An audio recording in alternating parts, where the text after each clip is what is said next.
राजस्थान में उपचुनाव के बाद में ये पहला मौका है जबकि बार एसोसिएशन के इलेक्शन हो रहे हैं और मैं इस समय खड़ा हूँ अपने जयपुर के सेशन कोर्ट के बार एसोसिएशन ऑफिस के बाहर, जो कि एशिया का सबसे बड़ा बार एसोसिएशन है और ये जो बना था वो 1932 में बना हुआ है। यहाँ पर अभी आप मेरे पीछे जैसे देख सकते हैं कि चुनावी सरगर्मियाँ काफ़ी तेज़ हो चुकी है। यहाँ पे कई पदों पे चुनाव लड़े जा रहे हैं जिन पे अलग अलग प्रत्याशी अपना सारा जोर लगा रखे हैं। आज शाम तक का इनके पास में समय है। आज शाम को जो इनका चुनाव प्रसार का जो समय है और चुनाव प्रचार प्रसार के लिए जो समय दिया गया था वो आज शाम को पूरा हो जाएगा।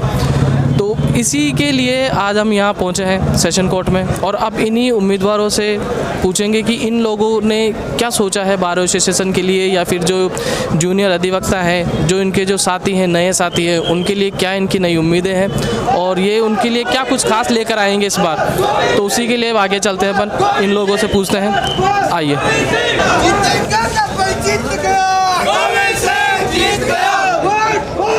यहाँ चुनावी माहौल आप देख सकते हैं, पूरा काफ़ी अच्छा चुनावी माहौल है और ये हैं उम्मीदवार गोविंद सिंह जी जो कि महासचिव के पद पे खड़े हुए हैं। हाँ, अब आप देख सकते हैं कि चुनावी माहौल काफ़ी तेज़ है और मेरे साथ अभी यहाँ दी बार एसोसिएशन के महासचिव पद पे खड़े हुए हैं गोविंद सिंह जी चंद्रावत। तो अब इन्हीं से पूछते हैं कि इन्होंने क्या तैयारी की है और इनकी क्या आगे की रणनीति रहेगी बाकी अपने कलीग्स के लिए, अपने जो साथी हैं उनके लिए। नमस्कार सर। नमस्कार सर, आपकी क्या आगे की स्ट्रेटजी रहेगी जो बार एसोसिएशन के लिए या फिर जो आपके जूनियर्स हैं उनके लिए? मैं गोविंद सिंह चंद्रावत पहले पूर्व में कार्यकारिणी सदस्य 2017 से 2019 तक रह चुका हूँ। कार्यकारिणी सदस्य रहते हुए मैंने ये अनुभव किया कि यहाँ की जो मूलभूत आवश्यकताएं हैं, जैसे पानी की है, पार्किंग की है, टॉयलेट्स की है, जो बैठने की सिटिंग व्यवस्था है, ये व्यवस्थाएं प्रॉपर रूप से नहीं हो पा रही है। इस वजह से आज मैं मेरे भाइयों के साथ, मैं कोई राजनीतिक परिवार से बिलोंग नहीं करता हूँ और न कोई राजनीतिक हूँ। मैं मेरे अधिवक्ता भाइयों के साथ 18 वर्षों से यहाँ वकालत कर रहा हूँ। मुझे आज महासचिव के पद में, मेरे भाइयों की वजह से मैं महासचिव पद में हूँ।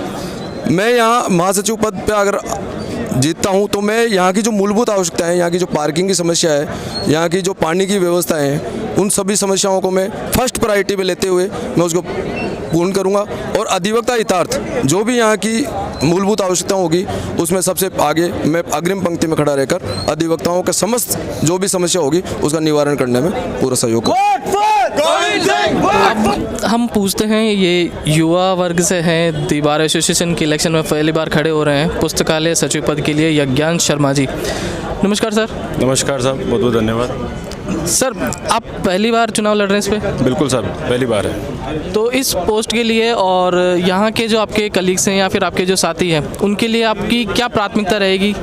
देखिए, जिस पद पे मैं चुनाव लड़ रहा हूँ उस पद पे पुस्तकालय का जो है डिवाइडेशन कर दिया गया है। यहाँ पर वरिष्ठ अधिवक्ताओं की संख्या भी काफ़ी है और वरिष्ठ अधिवक्ताओं के जो पुस्तकालय में जो किताबें काम आती थी उनको साइड में करके ई लाइब्रेरी यहाँ पर बना दी गई है जो कि युवाओं के काम की है।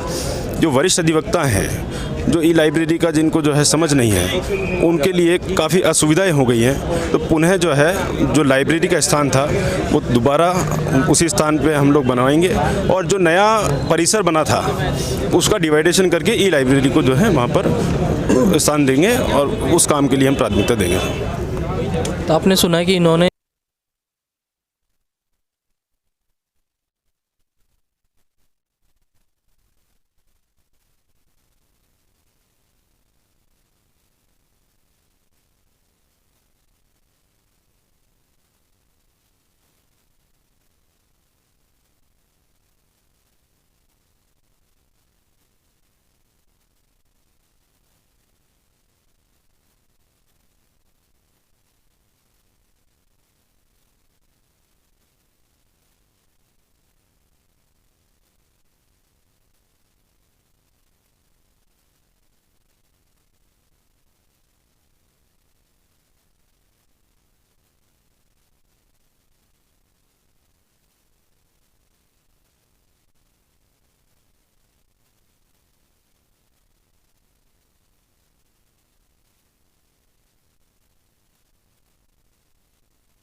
अभी हमने यहाँ महासचिव पद पे जो थे गंगरानी जी सर, उनसे पूछा उनकी क्या प्राथमिकता रहेगी अपने भाइयों के लिए। अब इसी के विषय में अब हम पूछ रहे हैं यहाँ पर जो काम करते हैं इनके साथ में, जो उनके सपोर्टर्स हैं, इनके साथी भाई हैं, उनसे पूछते हैं कि अध्यक्ष पद या महासचिव पद पे उन्हें कैसा चेहरा चाहिए और उनकी क्या राय है इस बारे में कि उन्हें इस तरह से इंसान चाहिए कि जो उनकी संभावनाओं को समझे, उनके कार्यों को समझे।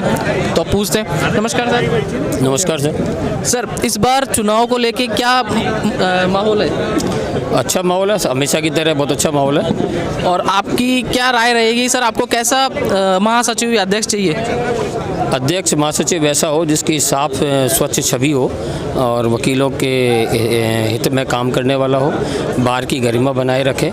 इस तरह के व्यक्तित्व की आवश्यकता है इस बार को, जिससे बार की गरिमा हमेशा बनी रहे सर्व समाज में। सर आपकी बताएं। आप बताएं सर। क्वेश्चन बताऊँ? सर, ये जो चुनाव हो रहा है इसमें आपको कैसा प्रतिनिधि चाहिए? उस प्रतिनिधि में क्या क्या क्वालिटीज़ होनी चाहिए जो कि आप चाहते हैं? देखिए, चुनाव जनतंत्र का पार्ट है। चुनाव में प्रतिनिधित्व अच्छे से अच्छा व्यक्ति करना चाहिए। हमारे भी मनीष जी ने वकीलों के हितार्थ बीड़ा उठाया है। महासचिव इनको बनाकर वकीलों के हित, जो भी प्रभाव के यहाँ के इनकी व्यवस्था के लिए, अच्छे मैनेजमेंट के लिए इनसे अच्छे से प्रयास करवाएंगे। मनीष जी बड़े अच्छे कैंडिडेट हैं हमारे, इसलिए। आपकी क्या राय है सर? मेरी भी यही राय है कि जो हमारा जो प्रतिनिधि हो, अध्यक्ष हो, जनरल सेक्रेटरी हो, जो है वो जैसे मनीष जी है महासचिव के लिए, तो मनीष जी बढ़िया आदमी हैं। अगर ये जीत जाएंगे तो बाहर के लिए अच्छा करेंगे। हमारा पूरा सपोर्ट है इनको। ये है हमारे साथ में अधिवक्ता पीयूष जी सर। इनकी राय लेते हैं कि इनकी क्या राय है, इनको कैसा सचिव, महासचिव, अध्यक्ष कैसा होना चाहिए, इनकी राय में क्या है वो पूछना आइए। नमस्कार सर। नमस्कार। सबसे पहले तो मैं आपको बहुत बहुत बधाई, शुभकामनाएं दूंगा कि आपने अधिवक्ता के हितों को सर्वोपरि रखते हुए और उनकी आवाज़ को बुलंद करने के लिए आप यहाँ पे पधारे हैं। और अधिवक्ताओं के चुनाव जो 13 दिसंबर को आयोजित हैं उसको और उनकी 1932 से ये बार इस्टेब्लिश्ड है। अब अगर अपन बात करें कि अधिवक्ताओं के अधिकार, अधिवक्ताओं के हितों की, तो जो भी उम्मीदवार, यहाँ पर बहुत सारे उम्मीदवार चुनाव लड़ रहे हैं, अध्यक्ष पद से लेकर के और नीचे कार्यकारिणी सदस्य पद तक चुनाव लड़ रहे हैं। सभी अधिवक्ता यही परिवार का हिस्सा हैं और सभी अधिवक्ता अपने अपने स्तर पर प्रयास कर रहे हैं। लेकिन आम अधिवक्ता जो है वो उसी व्यक्ति को चुनेगा और उसी व्यक्ति को अपना वोट देगा जो अधिवक्ता के हितों की रक्षा कर सके, अधिवक्ता के हितों की लिए प्रयास कर सके और हमेशा उनकी आवाज़ को बुलंद कर सके। यहाँ पर अधिवक्ताओं की मर्यादा, अधिवक्ताओं की छवि को साफ रख सके और उनके हितों के लिए यहाँ पे काम कर सके। जो देखा यहाँ पर बार एसोसिएशन के अंदर कि 13 तारीख को जो चुनाव होने वाले हैं राजस्थान में, और इसी उपलक्ष्य में हम अब यहाँ सेशन कोर्ट जयपुर में आए हुए थे। तो यहाँ पर चुनाव की जो माहौल है वो काफ़ी तेज़ है और हमने कई लोगों से पूछा है कैसा चाहिए प्रतिनिधियों ने। इसी उपलक्ष्य में अब हम आगे आए हैं सर के पास में, जो कि यहाँ चुनाव अधिकारी हैं द बार एसोसिएशन के। तो इनसे पूछते हैं। नमस्कार सर। नमस्कार सर। सर आपका नाम? राम मनोहर शर्मा। तो सर, जो यहाँ जो चुनावी माहौल है इस समय, उसको लेके सर प्रशासन की या फिर आपकी क्या तैयारियाँ हैं सर? सब दी बार एसोसिएशन जयपुर न केवल भारत की बल्कि एशिया की सबसे बड़ी बार में से एक है, जिसमें 17,000 सदस्य हैं। ऐसे में चुनावी माहौल निश्चित रूप से पूरे उन्माद पे है और होना भी चाहिए।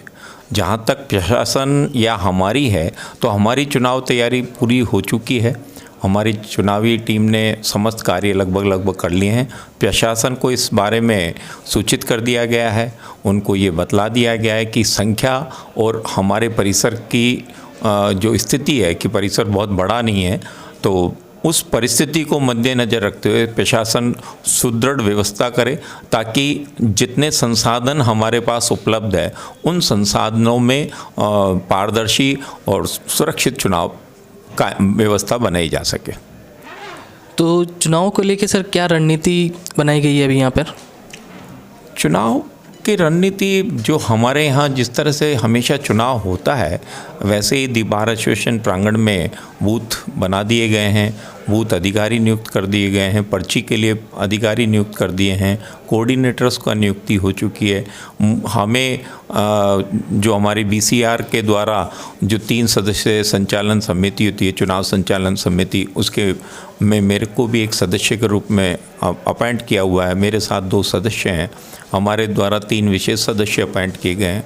वो सब मिलके, और हमारी जो बार एसोसिएशन की एक परंपरा रही है कि यहाँ हमेशा ही चुनाव बहुत ही पारदर्शी और निष्पक्ष होता है, और जिस दिन चुनाव होता है उसके दूसरे दिन जो भी हमारे यहाँ चयनित प्रत्याशी होते हैं वो हम सबका प्रतिनिधित्व करते हैं। यानी हमारी बार में जो भाईचारा और जो एक दूसरे के प्रति लगाव है वो अपने आप में पूरे, मैं कहता हूँ राजस्थानी बल्कि भारतवर्ष में एक आयाम स्थापित करता है, और ये परंपरा जो चली आ रही है वो निश्चित रूप से आगे भी कायम रहनी चाहिए।